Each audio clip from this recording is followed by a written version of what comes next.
but I look more beautiful than usual. And we find our way on the drift. But the start of the draft, I was like, yeah, this makes a lot of sense. And they finished it. I was like, oh, we're doing some things with champions, aren't we? Okay, honestly, I feel like the Senna, Seraphine bot lane was bound to happen, especially on 12-10, because even though they're both very squishy, durability patch makes them a lot more tanky in the early game. And also, because they have these two sustain / push / poke champions, they can match the sustain and perma push that an Ezreal Karma bot lane does have, which allows Lilia to stay a little bit more safe in her jungle. Because if we look in the mid lane, backland onto the Zoe, it's going to be perma shove in the lane. If you look in the bot lane, Ezreal Karma want to be perma-shove in the lane. And then you've got a Fiora towards the top side of the map for Dusty with an Ignite that wants to be played for. So all of these hard shoving and priority lanes can move further in, word, and then you can have your jungle playing towards the top side of the map for the Fiora to keep her safe, right? But if you look on the other hand side,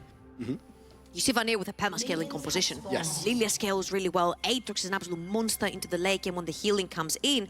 Talk about healing, you've got a Senna, you've got a Seraphine in there. Sion with the ever-scaling HP as well. Senna with the ever-scaling stacks too. I think does this go late game, Vanir's composition will be just so difficult to kill because on the side of Dusty, you just do not have consistent damage. You do not have a hyper carry that will shred through the heals and shields and HP bars. You've got pure poke and burst with the Zoe and the Ezreal. And I don't think it's going to be enough when you've got a 10,000 HP Sion soaking up all of that poke. I'm looking towards this and I'm looking at Linkus especially and being like, okay, in the late game, you're going to have to do a lot of heavy carrying.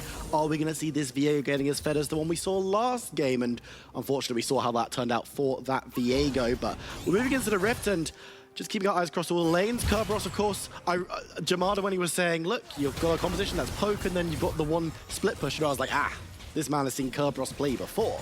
Because back in the day, there's a little aside. Back when I first joined the esports scene, I was an observer in a league that Kerberos was in. Did he play his infamous Cho'Gath Trinity Force? He played Cho'Gath at least once, and he was playing Kayle, but we had to have an observer in games that he was in, just following him. Because occasionally, he wouldn't join his team. He's like socially distancing on the Rift at all times. He's doing it properly. And he occasionally would just be like, I'm just going to 1v2.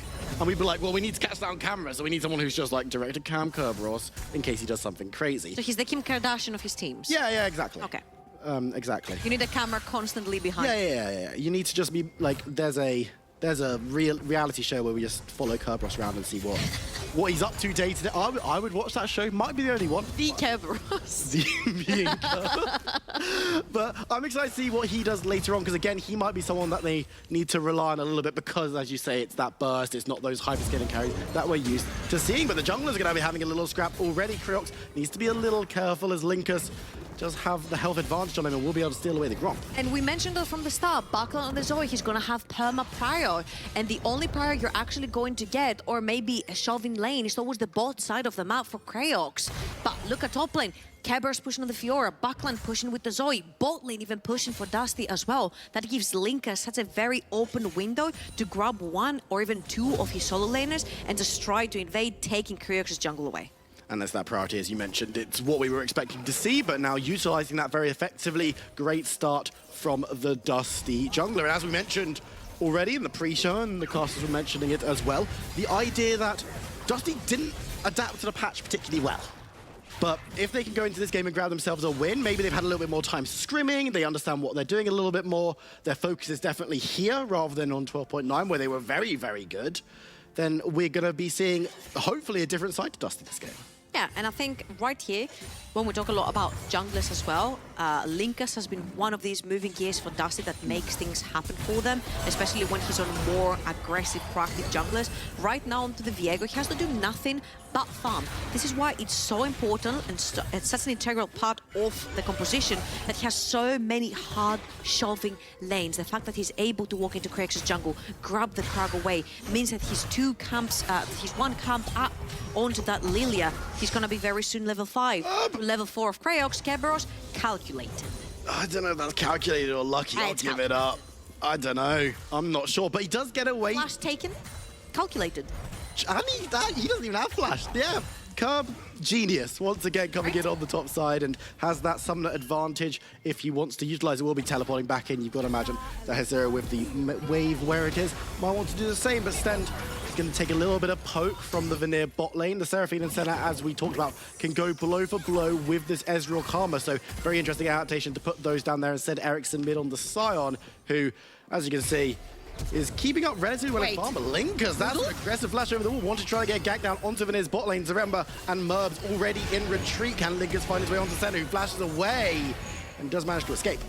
Disaster from Linkers right there. We had Noodle do this last split in spring, where he would literally take his red buff from red side, then flash through the Baron pit and invade blue. But like, Linkers tried to pull out a very cheeky gank right there, loses his flash, but takes triple summoner from the side of Vanir. Mind you though, that is pre-6, so he has a very tight window if he wants to repeat that gank, because later on with the Senna and Seraphine ultimates, it's going to be extremely hard to approach, especially since the bot lane with Ezreal and Karma doesn't have a lot of setup for him. Yeah, they really have very little. The Karma running forward and getting a chain on is what they're going to be working with, you've got to imagine, but that's not going to be the same as going towards the likes of a Zoe, or even the likes of a Fiora have a little bit more ability to have agency when the gank is coming through, but Linker's just going to return to farming as all good junglers do.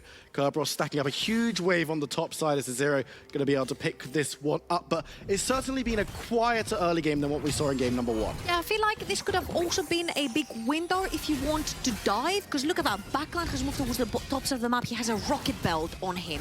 You see Linkers is level 5. You see that Hesera was level 5 at that point versus level 6 Fiora with an Ignite. So you take Zoe towards the top side of the map, you take Viego, you get that Fiora level 6 with the Ignite, and I think you just put that Aatrox further behind. That was triple wave that was stacking up with a cannon right there. But again, 12.10, a lot of teams do not want to take the risk. This tower's hurt a lot, and if this Aatrox, by any miracle, was able to take 1 or 2 kills away with him, this could have flipped around really quickly. Absolutely. And just taking stock of what we're seeing across the Rift, seeing if there's going to be any plays around stuff like Dragon or Rift Herald coming up very, very shortly, but Alcove Gaming? you know, is he going to make it work? These are the questions. I've seen a lot of Alcove Gaming not work. I'll say he doesn't have the flash to flash through that wall yet.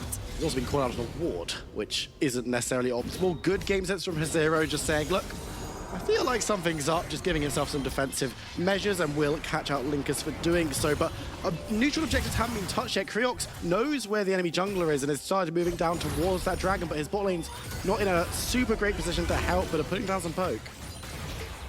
And I think this is the correct timing right here to try and establish a little bit more vision towards the bot side of the map. This is why you will see Ericsson together with Creox moving in, putting some vision further into Linkers' jungle. But Nay, gonna cleanse away from Creox's ultimate, the losing lullaby, and we'll be able to flash away. So how's your solo queue been going? Bad. Why? Just asking, because this game is going to be one of these ones that is probably decided by Elder Dragon. My match history is horrible. I baited you hard. It's not good. And let's not talk about mine. Oh my god! Oh my word, here we go, some action. Stand goes low, but does manage to survive, and it's going to be first blood going over to Merbs as they move up towards the dragon area. Dusty were looking to retake, but can't find it, and are forced to back out. Hey, if you cast the Cursed, you might get some action. Devious. That was, thank you very much. That was every single summoner from the Dusty bot lane. They end up killing Stand as well. The kill goes over to Seraphine. The faster you go towards your items, the better it will be. I'm expecting maybe Merbs to go for some more AP-oriented items. I don't know if he necessarily wants to go towards that Moonstone, so he can keep Aatrox alive when he goes in for these trades. But you do have a lot of zoning potential right there. So even if you went towards something like the Leandris, it could also work. It's going to be the Lost Chapter, so I'm expecting for the Seraphine to go towards the Leandris. There's going to be Dusty moving towards the Rift Herald first and foremost, off the back of that not optimal play in the bot lane, giving up first blood, but they will be able to secure themselves this neutral objective. It doesn't look like Creox might not even be aware of this one. Is in the neighborhood, but not going to search it out, and Linkers should be able to secure this one, and that's going to be quite nice to try and crack open a couple of towers or get some plates at the very least and grab some money back into the pocket of the Icelandic side. Yeah, exactly, and you lose nothing, right? There is no counterplay right there. The dragon was up, but it's not taken away from Vanir. Top lane has been pushed, mid lane has been pushed, bot lane hasn't lost any CS, even though Stan roamed all the way to the mid lane together with then Voxney. So that was a really worth herald in terms of like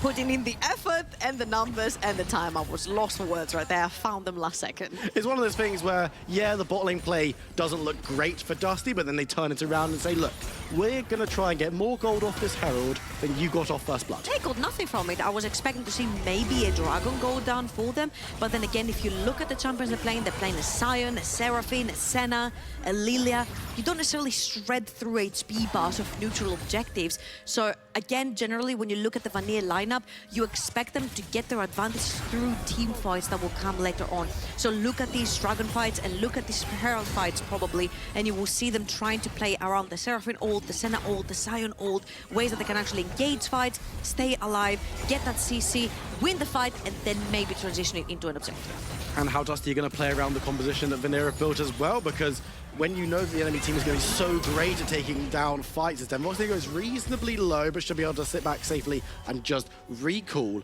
I want to see how Dusty are going to be able to play at range, avoid the damage that's coming from Vanir, and even take the fight to them when things are looking a little bit scrappy in the late stage, where, as you mentioned earlier, all of this really powerful long-term scaling starts coming into effect. Yeah, it's going to be a little bit difficult. I'm assuming the plan right here is that your Zoe is so fed, your Ezreal are so fed that the damage that you're going to put down is just not going to be healed that easily from a Seraphine Senna. But that's a little bit difficult, right? Because you've got double healing and shielding coming through the bot lane of Vanir, and then you've also got this mega tangles. Ericsson will become later on. He's got his Frostfire Gauntlet right now, so he can very easily face check a lot of this damage coming from the Zoe, coming from the Ezreal.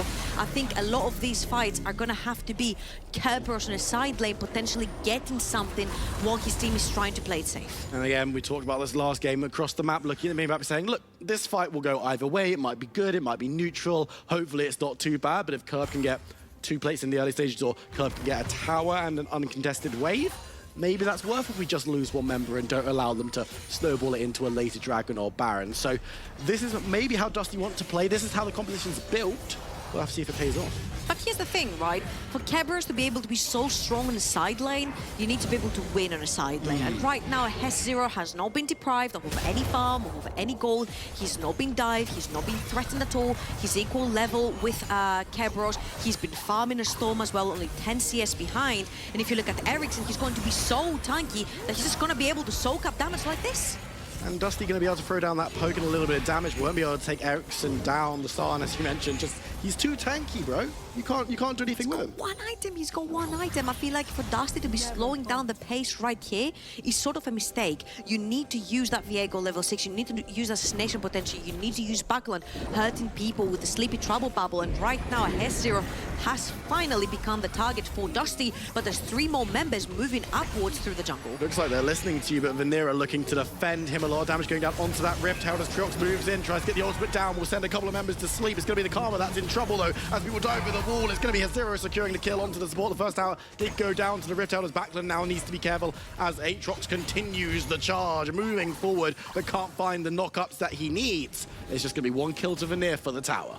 Yeah, and a bounce of tower platings going towards Kerberos as well.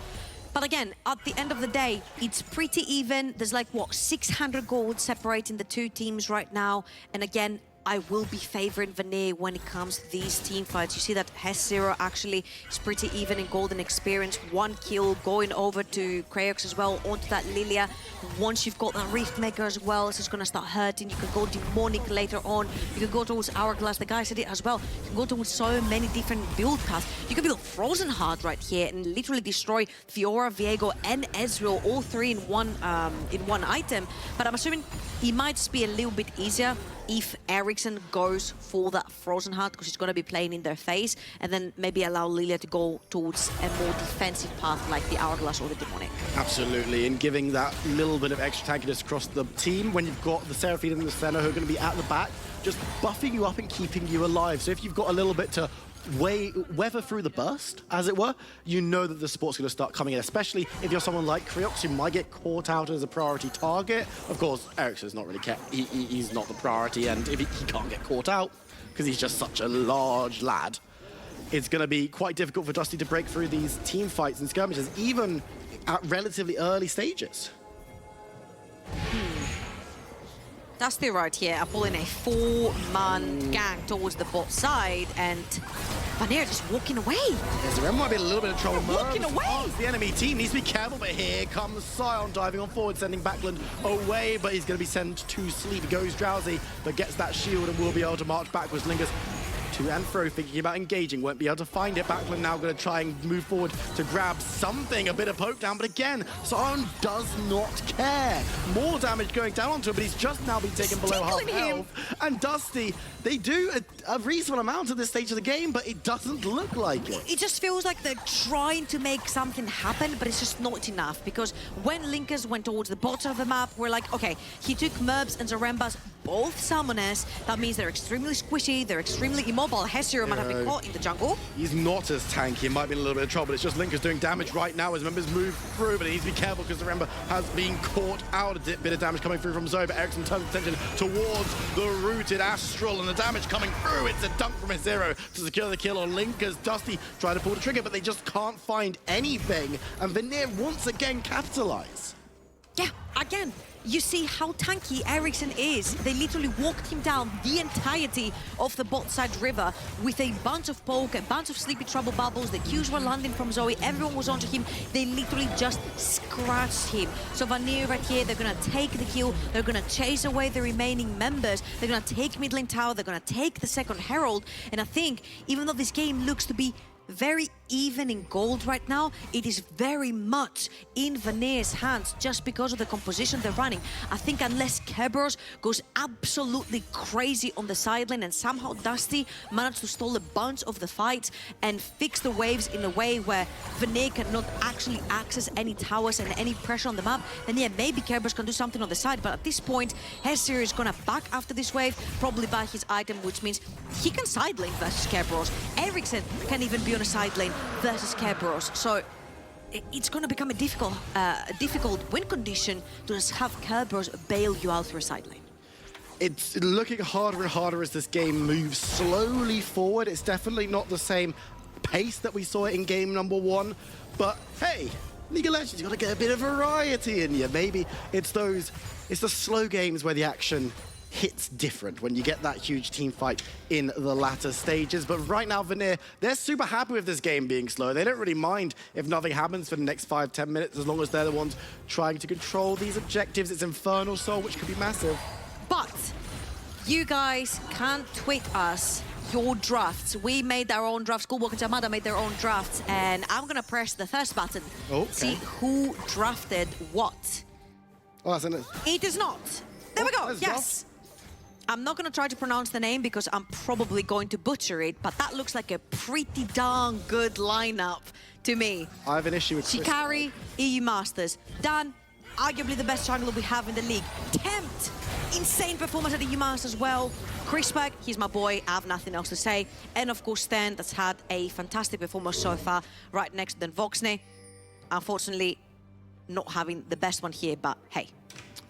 Chrisberg Can't have it beat me all. in a qualification game once, so I haven't got over it. You know what, I'm a like big fangirl of Chrisberg, so I can't say anything bad Likes about lasagna. This was the joke, because when we were playing him, we saw the roster we were up against and we were like, no. And we looked for Leaguepedia, and his Leaguepedia says, Chrisberg loves lasagna. You were like, that's funny. And then it hasn't changed. So I went back on when I was in my prep for this split of NLC, and I was like, he still loves his lasagna. We need to ask him in an interview if he actually still loves lasagna. There's content to be made. If we can get Chrisberg to like a kitchen, I will go to Chrisberg's kitchen and we will make lasagna together. And I'll just blankly stare at him and say, NLC Twitch stream. oh, cooking with Chrisberg. NLC, there's something there. I'm giving you content ideas for free. It's brilliant. If we could ask our producer to please write that down, note it. I'll write that down here, don't worry. All right, great. I've got that here, so... Thank you very much. Meanwhile, Vanir have decided to use the Herald towards the top side of the map. There's no one there to defend it other than Kerberos. As you can see, Dusty actually have to bundle up in groups of 2 and 3 together to try and shove down a wave, because it becomes really difficult to just push in, especially when you don't know where the Sion is as well. And I think Dusty here might be able to push in for a tower. Zaremba was scored. Yeah, I don't think Zaremba's getting out of this one alive. Kerb's doing just too much Everyone's damage. Back and left him to dry. Yeah, I don't really know exactly what the logic Okay, redemption arc. Kerberos with his first kill. Yes. This is where the snowball begins. We mentioned and we said that if Kerberos managed to take absolute control of his side lane, somebody's going to have to keep an eye onto that Fiora. Now, looking straight into Ericsson's inventory, I see a bunch of armor, I see a bunch of anti-heal, I potentially see there are Randuins or Frozen Heart being built. So I think Ericsson will have more than a good time being on the side lane, not necessarily 1v1 in the Fiora, but you'll be able to stand underneath your tower and clear waves, wave after wave. And you see that even Vanir want to do that. They want to put this beefy, full armor Scion on a side lane where Fiora cannot dive. On the other hand, Zero is just picking up waves from wherever that Fiora is not, getting towards his spike as well. Gold Drinker has been purchased, getting that anti-heal right there together with the armor, going towards the death stance later on. He's going to be so huge, he's going to be healing so much. And even though, don't get me wrong, anti-healing items are pretty strong. Yes, have they been nerfed? Yes, they have. And Aatrox heals a ton together with Senna and Seraphine as well, which provide not only heals, but shields. It's a very interesting game plan because it does look like Ericsson is kind of acting as, is going to act as this bridge, right? You put him in the side lane, you neutralize it, Curb's like, wah, He's wah. like Brom's shield. Exactly. He's not a champion. He's You put him in front. It's just a wall. And then you're like, stand behind me, Zero, who stands behind him and farms a little bit. And then 20 minutes later, Zero is like, surprise, Curb, and then just beats him up. Okay, just so we don't make it all peachy and nice, right? Oh, it seems like, nah, it's fine. Okay, so just so we don't make it so peachy, right? Vanir do not necessarily have the easiest way to engage. Krex with a flash. Yeah, he was looking for the engage there, get some damage on the back. He needs to be careful. Kreox is caught out, will go golden to survive, and Zero moves forward to defend him. Of course, San isn't here. He's going to have to go back to a curve. So it's really big, and there's no tank there, but Link is deleted. How do Vanir keep getting away with this? I'll tell you how they keep getting away with this. Heals, shield, gold drinkers, Aatrox. It's just crazy. You see how much Dusty threw onto these Aatrox, literally everything and the kitchen sink, and he just does not end up going down at Dusty. Really low HP bars. They're taking the TP from the sun as well. Kerberos is in the pit.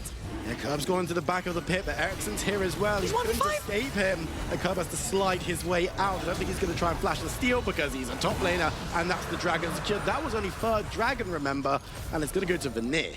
Yeah, and Vanir can very easily start stacking those. And again, the only sole point on Vanir's lineup is that they don't necessarily have hard engage, especially when Ericsson is on the side lane trying to stop Kerberos. They don't necessarily have somebody that can run in and try to get an engage. And you see, even when Kreox flashed in onto Buckland, Buckland had the cleanse through the spellbook. Then Voxney is also running the cleanse. So even if they get caught by a ball from Lilia, by a flash Q from Lilia, it'll be very easy for them to actually get out and get that out of jail free card with the cleanse.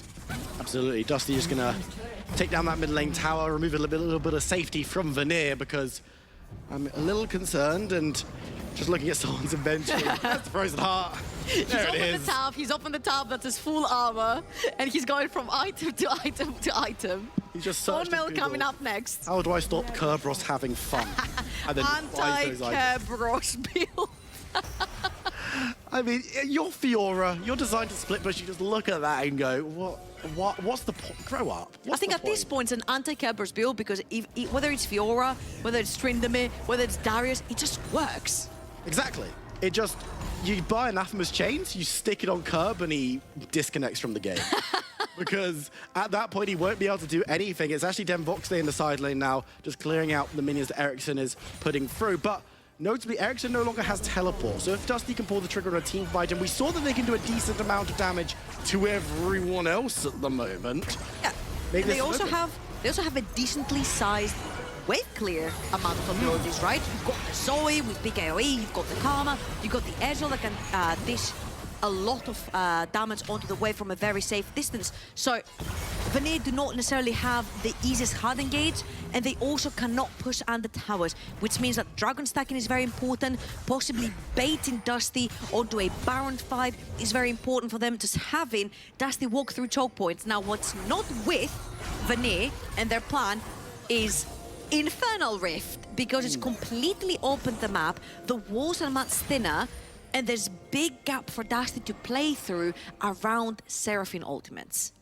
And lest we forget, giving them extra damage on that poke does mean that not only will they be able to attempt to chip down Ericsson a little bit faster, but if Ericsson's the last person standing, and you can get past them, you can get to Merge, you can get to Zaremba and take them down in 1, 2, 3, 4 hits, then suddenly there's a big tanky frontline. Hezero's still going to be ripping through, but suddenly the Vanir roster in teamfight starts to look much less scary, and Kerberos is still pushing down in the side lane. Hezero is the one defending and actually managed to get Kerb to ult before running away. And Demolish is a very fair rune as well. I think he took 40% of that tower's HP just with one hit.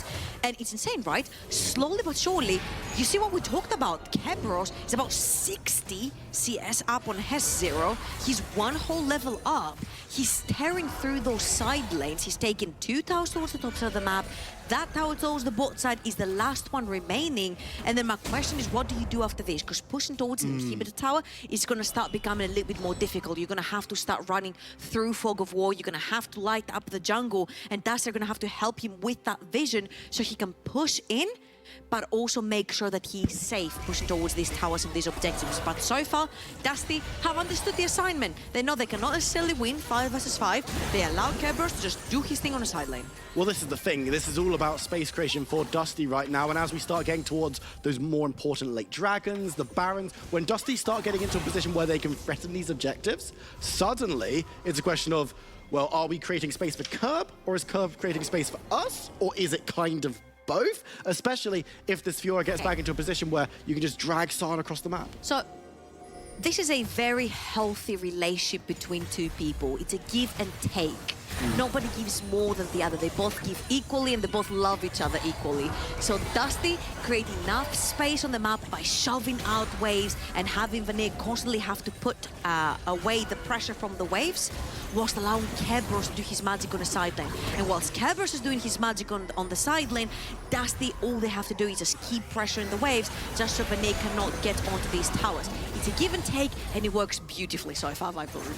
It does. And Devox, they're just dancing away. So we haven't talked about too much in this game because, once again, cameras on this man, jumping forward, getting some decent damage on those objectives. And if you can break open an inhibitor, that is disastrous for Vanir, who are then going to have to put even more resources into wave clear. Actually using the ultimate, actually going to miss, but it does manage to dissuade members of Dusty for a few seconds longer. Dragon's going to be starting up. Creox is there, but I'm a little bit worried. Vanir is taking a whole heap of hope. It's just so dangerous to walk through this choke point. Seraphine ultimate can hit every single one of them, but so far Dusty are just driving Vanir away. He's going forward, going to get the Drowsy onto 2, needs to get some damage down. Will be on Vanir ultimate, the Dark Light kills onto 2. Devox, they force back. Link is on the other side. Vanir take that time, they find them in the choke, as you mentioned. It's not the right ability, but it's the right result. Yeah, and Hezero is stopping Kerberos from joining the fight right here. Then Vox and Linkas are fighting for their lives, trying to steal the dragon away. But at this point, I think Dusty need to give the soul point away to Vanir. Vanir 5 minutes away from Infernal Soul. This is absolutely huge for them. And honestly, we talked about how dangerous it is to fight into this choke point versus Seraphine, but Creox has found engage after engage on the Seraphine, and we mentioned how important it is through Spellbook for Zoe to grab that cleanse. When this time Backman was not lucky enough because he did not have the cleanse, then Voxen had just used his E as well. So Creox will see the opening when 3 people are all bounced up on the same position.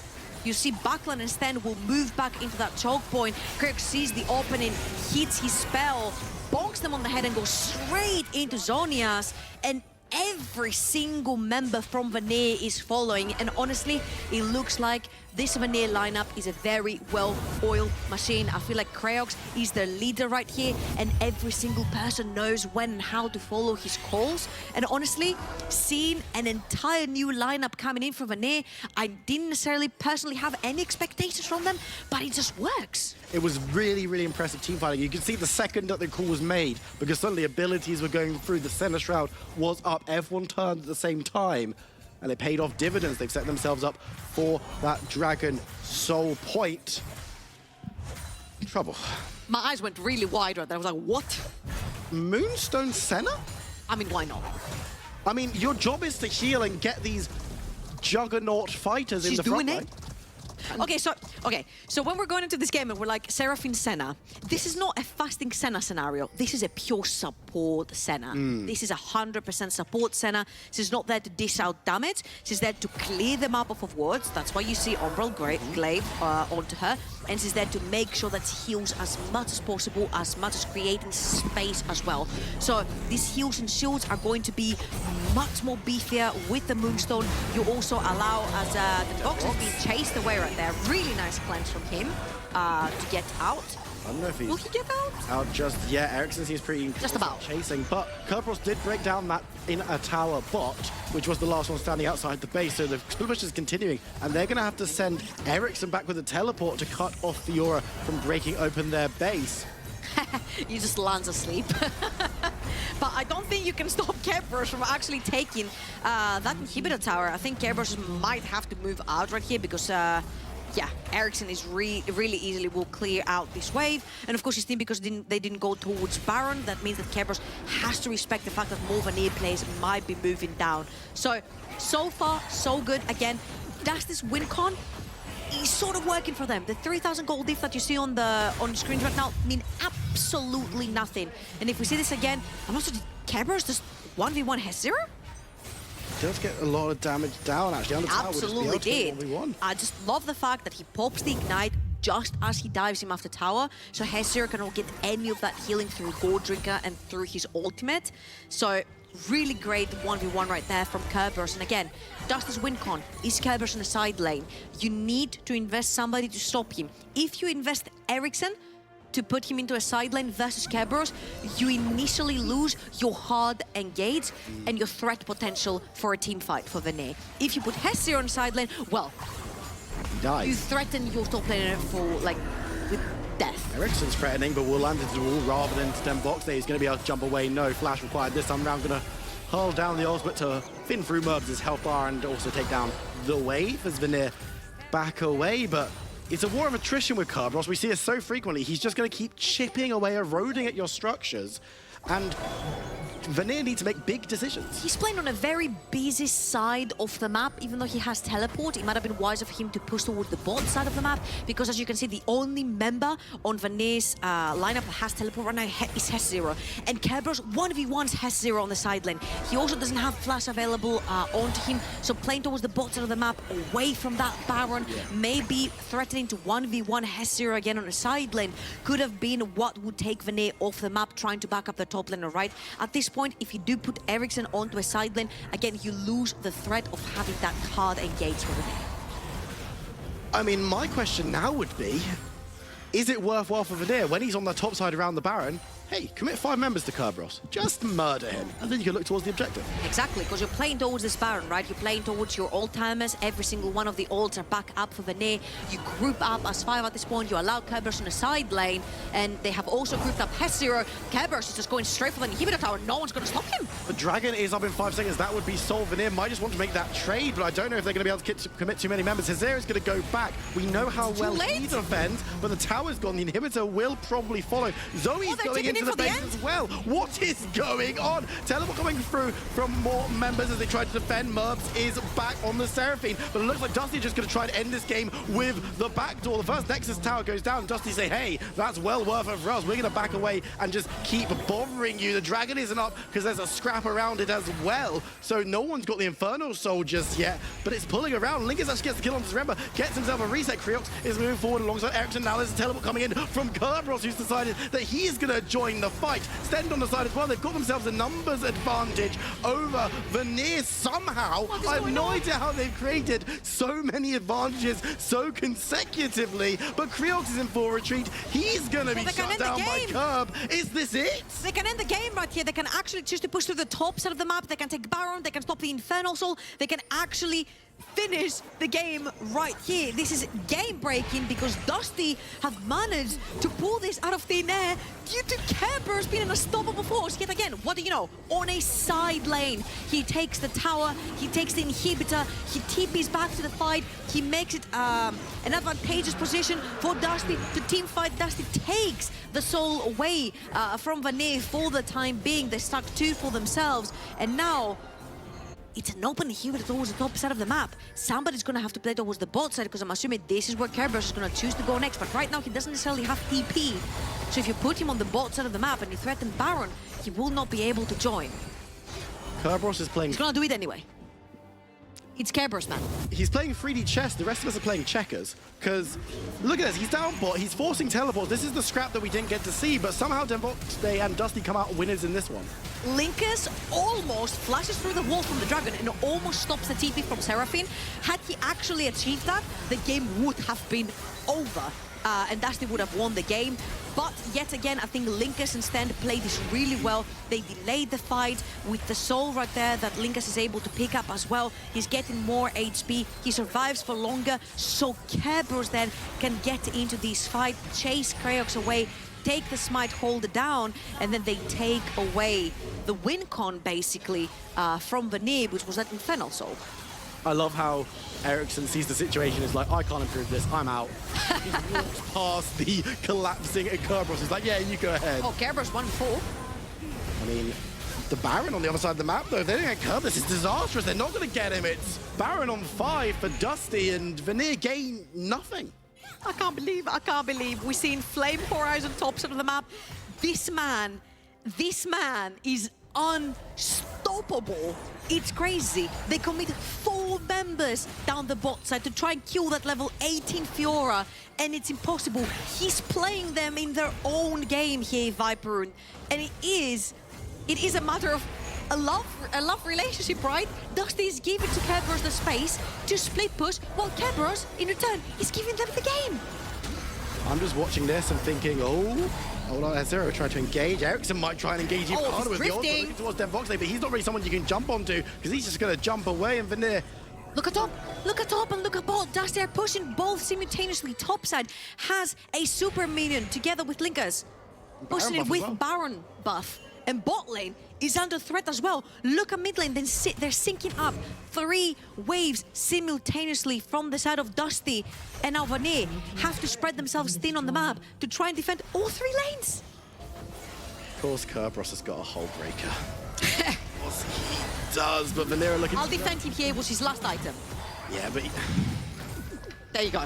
He's still upset about it, as Linkus managed to take down the inhibitor on the top side and now crashing those minions towards that single next tower. Remember, one of them was taken on that mad TP play. Vanir are just trying to defend their base, but they're being pushed further and further into it as members of Dusty are moving towards this final standing inhibitor tower. It will fall. 2 inhibitors down. They're looking towards a third. Cracking this one open would be huge. The winning wave is going to become harder and harder to clear out with Baron still running for a few seconds longer. It looks like Dusty can continue the assault towards this last Nexus tower. Members of Vanir are all here. There are 5 of them up. Will they be able to defend this one? Kerberos is moving towards tower. Ericsson looking to pull the trigger, looking towards backlane. He's going to be able to flash away, and now Ericsson has to reconvene with his team. The first tower goes down. The last tower goes down, rather. Linkus looks towards the Nexus, but will be fought off. Vanir are huddled around their objective. It's backs to the wall, backs to the win for Vanir, as they need to get rid of these minion waves and the members of Dusty. Teleport coming in. That's Kerb full health. He's just back. What are they going to be able to defend? They can just send members back. Zoe's going to be able to teleport back in. They're resetting easier than Vanir are, as they're just going to keep... Linkus is 0 HP, and he has to stay because his entire team decided to back and TP back in to end the game right here, right now, but their jungler cannot actually compete, so this is a 4 versus 5 for Dusty. Can they do it? I'm not sure. They're going to keep the pressure on. You can see Diego running as fast as his little legs can carry him. He's like, guys, I'm coming, but it looks like Ericsson wants to pull the trigger. Look towards Denvox, but he's going to be able to flash away. Oh, he's doing it. Is running towards what will be the dragon now, as Ericsson is chased back. He's gone a little bit low for the Scion. Denvox is jumping away, but they will be able to get the shout onto Kerberos. That could be massive, as members of Vanir are now chasing away the remaining members. Send has overstayed his welcome. Cut down for a double. Kriox is now chasing onto Backland, looking for him. It's a triple. It's a quadra for Hezero. Now they're chasing down Linkus. His legs have turned the other direction, and he's fleeing into the jungle. No way. No way this ends like this. No way. No way this ends like this. Kriox on the other side. Remember, it's a quadra for Hezero. Can they get the damage down? The center ultimate is going to assist them. Linkus doesn't want to give this one down, but Kriox is getting the damage as much as he can. Nice flash over the wall, and they decide not to chase. No Penta today. Scion is coming in, drifting as well. So they've left Seraphine at the back, Ericsson is still chasing. He's going to take the tower down the bot lane. Mind you, this is still an open nexus for Vanir. And they've got double super minions running through every single lane. Vanir going to take that Infernal Soul. They're going to take the Quadra kill onto this Aatrox. Now the question is, how long can you hold on for? Because at this point, Dusty cannot push into your base. Vanir have the Elder Dragon, they will fight them 5-5 and they will kill them. I feel Dusty made a huge misstep right there. Linkas instantly gave the call, guys, I'm 1 HP, I cannot fight this, we cannot 4v5, we can all back, get items, get pots, get vision, walk back in. That Nexus is still gonna be naked in like 40 seconds time, that it will take them to back, buy items and walk down mid lane again. Huge overextension by Dusty, and he might have cost them the game. This is mad. 40 minutes into this one, we've got Soul on one side, no buildings for Vanir. They're just out in the open saying, we need to be careful because I've seen who needs back buildings when you've got all neutral objectives on you? Well, I mean, Except Baron, fine. Vanir might. Maybe. Potentially. I've curved in the bot lane. And this is the thing, though, because there's no teleports at the moment, but I'm scared. I'm not even playing and I'm scared. Okay, so here there's two things that can happen. Okay. Kerberos backdoors, Okay. or Dusty loses. Right. In a fair 5 versus 5. Mind you, Elder Dragon still active on the Vanir members. Dusty, yes, they're pushing in those waves, but they have to be extremely cautious. I think what Dusty is waiting for right now is the Baron, but the Baron doesn't spawn for another 45 seconds, and by the time it does, they will not have double super minions running through every single lane, because one of the inhibitors would have spawned, so it breaks the streak right there. It gives Vanir enough time with that Elder Dragon buff to actually defend their base. This is where Kerberos Space Creation comes in, because, of course, he's not going to go to that Baron. Watch him sitting in that bush. He's going to be in the bot lane, and he's going to be pushing towards that He's just chilling down there. And we know that there's not going to be free inhibitors up, so Nexus will be targetable because that top lane one was cleared just before the fight kicked off last time in the base. So keep your eyes around that Baron who decides to go towards it, because Vanir are going to have to commit members if they want to try and contest it, but they need to be defending because there are still super minions crashing in. There's still going to be Kerberos crashing in with the Hullbreaker on his own. He's going to be a tricky customer, as a Zero is the one that they decide to leave against him. Kriox doesn't manage to get the ball down, so we can't see how low the Baron is. It's going to go super low. It's going to be taken down uncontested, and Kerberos is going to be able to sit back and relax. This is huge for Dusty. Mid lane and bot lane inhibitors have spawned. The Elder Dragon buff has run out, if I'm not wrong, at this point. And that means that we could potentially be looking down the last fight of this game.